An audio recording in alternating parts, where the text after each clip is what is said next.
कई बार हम जीवन निर्माण के लिए विचार तो करते हैं,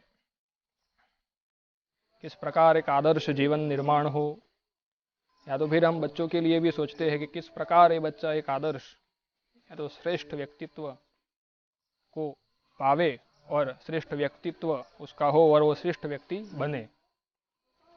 जीवन निर्माण के विषय में एक प्रसंग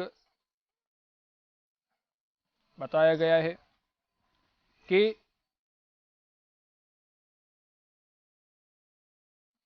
एक बार महर्षि गौतम के आश्रम में उनके कई शिष्य रहते थे, लेकिन एक शिष्य ऐसा था जो कई बार महर्षि गौतम के ही आश्रम की कुटिया में जाकर कुछ वस्तु चुरा लेता था, क्योंकि आश्रम में रहते हैं, सब कुछ पता है, गुरु जी का क्या कहा रखा है, तो फिर उस तरह से वो चोरी किया करता था। एक बार उसके मित्रगण के साथ में था वो, वहीं से वो मित्रों के साथ में मैं आता हूँ ऐसा कहकर चला गया। दो मित्रों ने पीछा किया, देख लिया चोरी करते हुए, तो सबको पता चल गया कि ये तो गुरुजी के ही आश्रम में चोरी कर रहा है। सबने हल्ला मचाकर गुरुजी के पास चले गए और गौतम गुरुजी को बता दिया कि ये तो गुरुवर आपके ही कुटिया में चोरी करता है, हमें यहाँ पर इसको बिल्कुल नहीं रखना चाहिए, इसको तो लेकर कुछ दंड का प्रावधान कीजिए, उचित उसको शिक्षा दी जाए। गुरुवर हंसकर बोले कि जी हाँ ठीक है, लेकिन गौतम गुरुजी ने कुछ भी उसका उपाय नहीं किया है, फिर उसको कुछ भी दंड नहीं दिया। कुछ दिनों बाद उस शिष्य ने सोचा कि गुरुवर तो मुझे कुछ दंड नहीं दे रहे, तो फिर क्या जाता है, और चोरी करो, इसमें क्या है, अपना ही आश्रम है, ऐसा समझकर दूसरे दिन, तीसरे दिन, चौथे दिन ऐसे दिन बीतते गए। हर दिन कुछ न कुछ ये व्यक्ति चोरी करता रहा। एक बार तो सब शिष्य ऐसी योजना बनाते हैं कि ये उसको बराबर देखते हैं, चोरी करने के लिए क्या क्या करता है या फिर कैसी योजनाएं बनाता है। तो उसके पूरे दिनचर्या को उन्होंने ध्यान में लिया और चोरी करते रंगे हाथ पकड़ लिया और फिर गुरुजी के पास ले गए। और आज तो बहुत बड़ा हल्ला किया सब शिष्यों ने, और उस शिष्य को लेकर गुरुजी ने कुछ बोला नहीं, सिर्फ ऐसा कहा ठीक है चलो। तो फिर सब शिष्यों को लगा कि गुरुजी के कुछ दंड का कुछ प्रावधान ही नहीं कर रहे, गुरुजी इसको कुछ उचित शिक्षा दंड नहीं दे रहे। तो फिर सब ने गुरुजी के साथ बैठकर कहा कि गुरुवर आप इसको कुछ दंड नहीं देंगे तो हम ही ये आश्रम छोड़कर चले जाते हैं, आप रखिए इसको। फिर गुरुजी ने सबको बुलाकर बिठाया, सुनो, इसने चोरी तो की है इतने दिनों, और अगर हम यहाँ से निकाल देंगे तो क्या पता वो कहीं और जाकर चोरी नहीं करेगा। आओ बैठो, तुम सब समझदार हो, इसको हमें समझाना होगा, क्योंकि जीवन में किसी भी व्यक्ति का अगर निर्माण हो रहा है, या तो फिर वो अपने जीवन का जो महत्तम समय है उस समय में, या तो शिक्षा का समय है वो, या तो फिर कोई और उसकी परीक्षा का समय है, उस समय में वो उत्तीर्ण अनुत्तीर्ण खुद हो सकता है, लेकिन उसको देखने वाले हम सब उसको क्यों नहीं सिखाए, सच्चा ज्ञान क्यों न दे उसको, सही बात क्या है। तो गौतम ऋषि ने फिर सब शिष्यों के सामने ही उसको भी समझाया कि ये तुम्हारे लिए उचित नहीं है। उस शिष्य का तो कुछ होश ही ठिकाने न रहा, वो तो रोने लगा, गुरुजी के चरणों में आ पड़ा, क्योंकि उसने सोचा कि मैंने इतने अपराध किए लेकिन गुरुजी कुछ दंड नहीं दे रहे हैं, कुछ बोले भी नहीं ज्यादा, सिर्फ इतना ही कहा। उसी दिन उसका पूरा जीवन बदल गया, उसने अपना सिद्धांत बदल लिया कि अब तो गुरुजी के हर वाक्य पर विश्वास करके उसी पर चलना है, चोरी इत्यादि तो कभी नहीं करूंगा।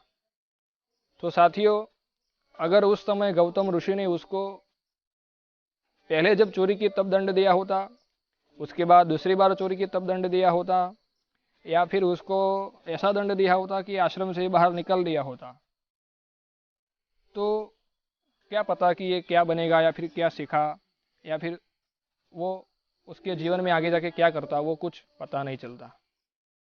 इसीलिए कोई भी व्यक्ति हो, अगर एक बार निष्फल होता है, कोई गलती करता है, न करने के काम करता है, तो हमें उसको उचित शिक्षा देकर या उचित मार्ग बताकर समझाना चाहिए, खास करके बाल्य अवस्था में, या फिर जब हमारा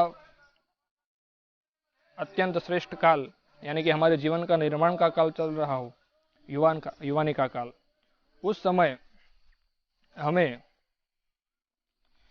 कई बार ऐसी स्थितियों में आना पड़ता है या फिर ऐसी परिस्थिति आती है। तो खास करके उस समय कई सज्जनों के पास जाकर, या तो फिर हम जहाँ भी है वहाँ पर हम अपने से श्रेष्ठ व्यक्ति को देखें। हम गलती पर गलती किए जा रहे हैं, लेकिन क्यों गलती कर रहे हैं वो देखने के लिए अपने से श्रेष्ठ व्यक्ति को देखें, उसके जीवन का पूरा निर्माण काल देखे, या फिर उसकी अवस्था देखे, उसका पूरी दिनचर्या देखे, तो उसके पास से जो भी सीखने मिले वो हम सीख लेंगे। क्योंकि हर कोई चीज़ हमें पता हो ऐसा भी नहीं है, पता नहीं चल सकती ऐसा भी नहीं है, हम नहीं समझ सकते ऐसा भी नहीं है। तो साथियों, क्या होगा, जब भी किसी के जीवन की निर्माण की अवस्था में उसको उचित मार्गदर्शन दिया जाएगा, तो वहाँ से उसका टर्निंग पॉइंट होगा। फिर वो अपने जीवन में आने वाले हर संकटों से सावधान रहेगा, वो करने वाली गलतियों से सावधान रहेगा, बिल्कुल समझ कर चलेगा। जब भी कोई व्यक्ति गलती करता है तो उसको वहीं पर उचित समय हो तो डांट दो, या तो फिर जब वो शांत होता है तब उसको समझाओ, लेकिन उसको पहली गलती पर बिल्कुल गेट आउट मत करो। क्योंकि